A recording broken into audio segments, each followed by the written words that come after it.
da deyir ki, ilk öncə təmir üçün iş yerini nə edirik? Hazırlayırıq. Sonra təmir zamanı mebel və məişət texnikalarının üzərini politeninlə örtürük. İmkan olanda onları oradan kənarlaşdırırıq. Yəni orada saxlamırıq ki, üzəri lak boya olmasın, çirklənməsin. İkinci mərhələdə deməli oradakı əlavə mebellərin üzəri örtüldü. Üçüncü mərhələdə pəncərə çərçivəsinin deməli bax burada artıq işə başlayırıq. Pəncərə çərçivəsinin sökülməsinə başlayırıq. Deməli, bunun üçün pəncərənin layları çıxarılır, şüşə bərkidicilər götürülür, iskənə və zamaska, əlif yağı qarışdırılmış təbaşir tozu qopardılaraq şüşə çıxarılır. Yəni ki, artıq şüşə çıxardılır, sonra isə furnitur tamamilə kənarlaşdırılır. Furniturları, o bağlayıb açan petliləri zadı çıxardırıq. Su axıdıcılarını çıxardırıq. Çünki onlar deyir ki, mismara bərkidilir, şübhəsiz paslanmış ola bilər. Başqa mismarlar və yaxud polad künclüklər götürülür. Sonraki işlər üçün çərçivə və pəncərə laylarına ancaq ağac hissələr qalmalıdır. Bax, pəncərələr çirkdən təmizlənir. Daha sonra çərçivələr və pəncərə layları bir-bir olmaqla lövhə üzərinə yerləşdirilir və diaqonalları ölçülərək düzbucaqlı olana qədər düzəldilir. Onlar eyni uzunluqda olmalıdır. Xüsusilə ləfəslik layları əsaslı surətdə ölçülür və düzəldilir. Pəncərənin bu kiçik ölçülü hissəsində buraxılan səhv sonradan ciddi qüsurlar yarada bilər. Məsəl üçün, burada sual düşə bilər ki, diaqonalların uzunluğundakı 1 mm-lik fərq təmirdən sonraki gövdədə məsəl üçün 0,6, 0,7 mm-lik nə əmələ gətirə bilər? Yarığı əmələ gətirə bilər. İkinci mərhələmiz çərçivə boyadan təmizlənir. Köhnə boya da iki üsulla çıxarmaq olar. Termik, kimyəvi üsulla. Termik bilirik ki, inşaat feninin köməyi ilə çıxardılır, yəni isitmə yolu ilə çıxarılır. Rahat işdir bunu eləmək. Bunun üçün də nə lazımdır? İnşaat feni lazımdır. Bir də elektrik uzadıcısı. Fen üçün ucluqlar, rəngsaz malası, boyanı qaşımaq üçün xüsusi alət, fırça və mühafizə vasitələri, əlcəkdir, respiratordur. Deməli, kimyəvi üsulla nə edirik? Qızdırırıq fenin vasitəsilə. Ondan sonra nə edirik? Rəngsaz malası ilə, o qaşıyıcılarla boyanı, köhnə boyanı oradan çıxardırıq. Bu boyanı da çıxardan zaman qoruyucu vasitə də olmalıdır, fırça da olmalıdır təmizləmək üçün. Qoruyucu vasitə də o əlcəklə əlimizi, respiratorla da nəfəsimizi qorumaq üçün. Sonra baxaq. Bax, deyir ki, köhnəlmiş boyanın çıxarılma texnologiyası. Fen deyir ki, 5-10 sm məsafədən kiçik səthləri qızdırır. Deməli, bax, 5-10 sm məsafədən kiçik olan səthləri qızdırır. Boya qabardıqda rəngsaz mala qaşıyıcısı ilə kənarlaşdırılır. Mala qaşıyıcısı rəngsaz malasından sərt ağızlılığına görə fərqlənir. Məsəl üçün, sual düşər ki, o fenlə işləyən zaman mala qaşıyıcısının fərqi rəngsaz malasından nədir? Yadınızda qalsın ki, sərt ağızlığın sərt olması ilə o qaşıyırıq deyənə onun ağzı mütləq sərt olmalıdır. Bu alətlə qabaran boyanı çıxartmaq olduqca rahatdır. Yəni, o mala qaşıyıcısı ilə çıxartmaq rahatdır o qabaran boyanı fenisidən. Amma bu məqsədlə ensiz rəngsaz malası da götürmək olar. Yəni ki, mala qaşıyıcısı yoxdursa, bu zaman ensiz rəngsaz malasından da istifadə eləmək olar o termik yolla rəngin çıxarılmasını, boyanın çıxarılması məqsədi ilə. Deməli, qaşımaq asan olsun deyə bir dəfə böyük səthi qızdırmaq lazım deyil. İşin rahat getməsi üçün elektrik uzadıcısından istifadə edilir. İş zamanı otağın havası tez-tez dəyişdirilir. Bax, qaşımaq rahat olsun deyənə, yəni ki, bir dəfəyə böyük səthi eləmirik də, kiçik-kiçik səthləri qızdırırıq, hissə-hissə qoparırıq. Yəni, bir yeri böyük səthi eləsək, tez bir zamanda o böyük səthi qaşıyıb qutara bilmərik, soyuyar, yenidən o rəng bərkiyər. Sonra, fenin dəstəyindən elə tutulur ki, hava çəpərinin dəlikləri əl ilə qapanmasın. Belə olsa fen həddən artıq çox qıza bilər. Dəstəyin yuxarı hissəsində bilirik ki, orada hava buraxan dəliklər var da, hava çəpərində. Onları yəni əlimiz tutsa fen qızar, gücə düşər motoru. Fen sağ əldə tutulur, havanın axını lazımı yenə yönəldirir.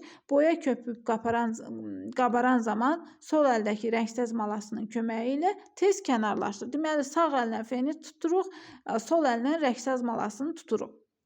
Fırça vasitəsilə soyulmuş kiçik boya hissəcikləri yığışdırılır. İndi baxaq kimyəvi üsulla. Deməli, boyanı kimyəvi üsulla çıxarmaq üçün yuyucu məhlul lazımdır. Biz aboyların çıxarılmasında da belə keçmişdi, o qaşıyıcılarda. Deməli, istənilən təsərrüfat və inşaat mağazasında belə yuyucu məhlulu əldə etmək mümkündür. Bu məhlul pəncərə çərçivəsinə adi rəngsaz fırçası ilə çəkilir. Məhlul tədricən 20-30 dəqiqə keçdikdən sonra çəkilir. Sonra 20-30 dəqiqədən sonra rəngsaz malası ilə köhnəlmiş boyanı pəncərə çərçivəsinin səthinə çıxarmaq olar. Deməli, kimyəvi üsulla, yuyucu məhlulla çıxarılır boya. 20-30 dəqiqə ərzində sürtülür, 20-30 dəqiqədən sonra da rəngsaz mayası ilə çıxarılır. Amma texniki mayelərdən istifadənin də öz çətinlikləri var. Nəyə görə? Bu mayelər kifayət qədər zəhərlidir. Dəri üzərinə düşdükdə bilirik ki, fəsadlar verə bilər. Birbaşa təmasda olmaq olmaz bu kimyəvi maddələrlə. Termik üsulu seçmək bu zaman daha əlverişlidir. Çünki orada zəhərlənmələrə, dərilərin zədələnməsinə az rast gələ bilərik. Boya çıxarıldıqdan sonra çərçivə göstərildiyi kimi olacaqdır. Bax, burada şəkil 3-də verilibdir. Deməli, şəkil 3-də göstərilibdir ki, boya çıxandan sonra çərçivə hansı vəziyyətdə olacaqdır. Sonra nə deyir?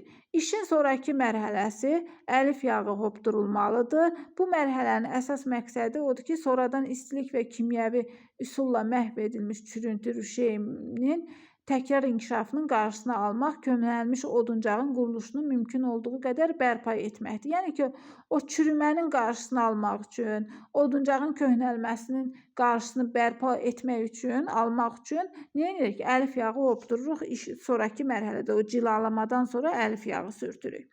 Detalları hər tərəfdən fırça ilə 3-4 dəfə cəld hərəkətlə əlif yağı vurulur. Deməli, 3-4 dəfə nə elədik? Cəld hərəkətlə əlif yağını vurduq hər tərəfindən detallara. Hər sonraki qat, əvvəlki qat tam hopandan sonra çəkilir. Bayaqlarım demişdik, tam quruduqdan sonra ikinci qatı çəkirik rəngləmədə, metalların bəzəməsində. Burada da deyir ki, hər sonraki qat 3-4 dəfə qatlanır, rənglənir. Orada 1-2 dəfə idi. O, hər qat quruyandan sonra sonraki qatı çəkirik, əlif qatını çəkirik. Sonra, işin sonraki mərhələsi pəncərə layının bərpa edilməsidir. Bax, pəncərənin quruluşunun vacib elementi onu küncdən bətləyən ağac mıxlardır. Bəzən görək belə şkanta oxşayan şeylər yapışdırılır üzərinə. Bax, onlardır. Vacib elementi. Bax, desə ki, pəncərənin quruluşunun vacib elementi nədir? Yadınızda qalsın ki, ağac mıxlardır. Nə edir? O pəncərəni künclərdən bətləyir. İndi baxaq, ağac mıxlar emal üçün yararlı, istənilən düz səthli oduncaqdan teava burğu ilə burğulanaraq deşilir. Burğulama şəklində göstərildiyi kimi liflərin eninə yerinə yetirmək lazımdır. Burğulamanı da deməli lifin eninə yerinə yetiririk. Ağac mıxın diametri qeydiriləcəyi deşiyin diametrindən deməli 0,5, 0,7 millimetr böyük olmalıdır. Bax, məsəl üçün biz deyirik pərçimin deşiyin diametri pərçimin diametrindən 0,1, 0,2 millimetr böyük olmalıdır. Bax, burada da deyir ki, ağac mıxın diametri pəncərələrdə qeydiriləcək deşiyin diametrindən, burada mıx böyük olur deşikdən. 0,5, 0,7 millimetr neynəməlidir? Böyük olmalıdır. Sonraki mərhələdə pəncərə çərçivələri diqqətlə zamaskalanır. Zamaskalanan zamanda bilirik ki, cızıqdır, oyuqdur, yarıqdır. Bunlar örtülür, zamaskanın altında qalır. Sonra pəncərə üçün zamaska hazır məhsul halında satılır. Zamaska ev şəraitində də hazırlana bilər. Bunun üçün 3 hissə taxta kəpəyi, 1 hissə pəncərə üçün yapışqan qarışdırmaq lazımdır. Yəni o kəpəkdən olan zamaskadan gedir söhbət. Sonra bunu da cəld yapışdırmaq lazım. Çünki bilirik ki, o kley neyinir? Quruyur ona görə. Belə zamaskanın əsasını yapışqan təşkil etdiyindən tez quruyur. Qurumuş və bərkidilmiş zamaskalı səth xırda zərrəcikli, bax, xırda zərrəcikli sumbata kağızı ilə cilalanır. Bax, 6-cı mərhələdə nədir? Cilalandıqdan sonra pəncərə çərçivəsi rənglənir. Boyamaq üçün yağlı və akril boyalardan istifadə olunur pəncərədə. Yağlı boya uzun müddət qalır, lakin gec quruyur. Deməli, gec quruyan isə yağlı boyadır, amma uzun müddət qalır. Akril boya isə əksinə hopmur, bəzi hallarda axıntı əmələ gətirir. Yaxşı olar ki, boya bir qədər duru olsun, bir neçə qat çəkilsin. Yəni, axıntı əmələ gətirməsin. Yəni, duru olsun, o həlledici qatılmış olsun, amma bir neçə qat çəkilərək neynəsin? Lazımı qalınlığı alsın.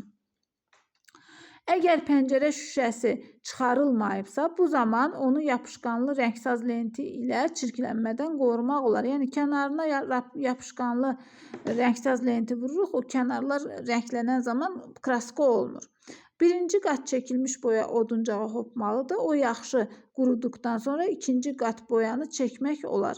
Rəngləməyə pəncərənin içəriyə baxan hissəsindən başlamaq lazımdır. Bax, burada nə dedi? Dedi ki, boyamada 1-2 qat çəkdik. Amma ki, nə idi o? Əlif yağı çəkəndə 3-4 qat çəkirik. Bax, bunlara da diqqət eləyin. Deməli, rənglədikdən sonra yapışqanlı lent çıxarılır, boya qurumamış. Əgər şüşənin üzərində ağ izlər olarsa, qaşıyıcı alət və ya ülgüclə kənarlaşdırılır. Yəni, şüşənin üzərində, şüşəyə də bəzən düşür də o ağ izlər. Sonuncu mərhələdə pəncərənin şüşələnməsidir. Şüşələnmədən də əvvəl bəzən də yəni deyir ki, o pəncərənin, yəni ki, şüşəsini çıxartmadan eləyəndə yapışqanlı lent vururuq. Amma bəzi adamlar da olur ki, o şüşəni çıxardır, rəngləyir, ondan sonra şüşəsini vurur. Burada da bunu deyir ki, yəni ki, sonuncu mərhələdə pəncərənin şüşələnməsidir. Şüşələnmədən əvvəl daxili künclərə akvarium olan nazik uzun silikon yapışqanı sıxaraq çəkilir. Şüşə mismarlar vasitəsilə bərkidildikdən sonra silikon axıntıları sirkədə isladılmış əski ilə təmizlənir. Bax, silikon axıntıları sirkədə isladılmış əski. Bax, bunları da S2 kimi yadda saxlayırıq. Bax, mismarların üzərindəki silikonu silmək lazım deyil. O da mismarların koroziyadan qoruyur. Yəni ki, paslanmasından qoruyur da. Akril boya nədir? Akril boya poliakrilatlar əsasında suya dağılmış boyadır. Ondan daxili və xarici işlər üçün inşaatda və rəssamlıq işlərində istifadə olunur. Deməli, silikon quruduqca şüşələri adi zamaska ilə örtmək lazımdır.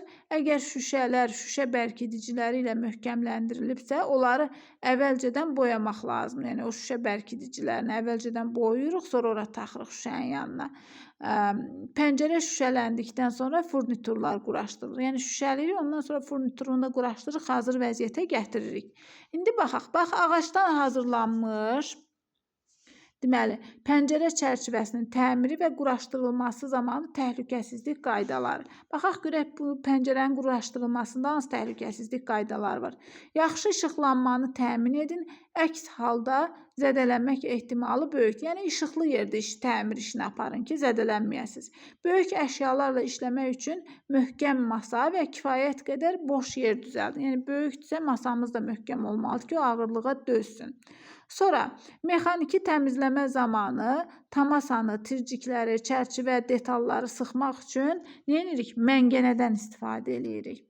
Quru boya çox isti olduğu üçün onları təmizləyərkən qoruyucu eynək taxın. Çox iti olduğu üçün, yəni ki, qırıntı şəklində olur da, iti olur, gözümüzə düşsə gözümüzü zədələyə bilər. Ona görə eynək taxmaq lazımdır. Pəncərənin təmiri zamanı Mütləq respiratordan istifadə edin. Yəni qaşıyırıq, toz çıxır, mütləq nəfəsimizi qorumalıyıq. Respiratordan istifadə eləmək lazımdır. Sonra bundan başqa yaxşı olar ki, detalların və alətlərin mümkün düşmə yerini qırmızı rəngli lentlə və ya üzərində qırmızı parça salınmış iplə çəpərləyərək təhlükəli sahə qeyd edəsiniz. Yəni ki, kənarlarınızı eləyin ki, ora əlavə adamlar girməsin.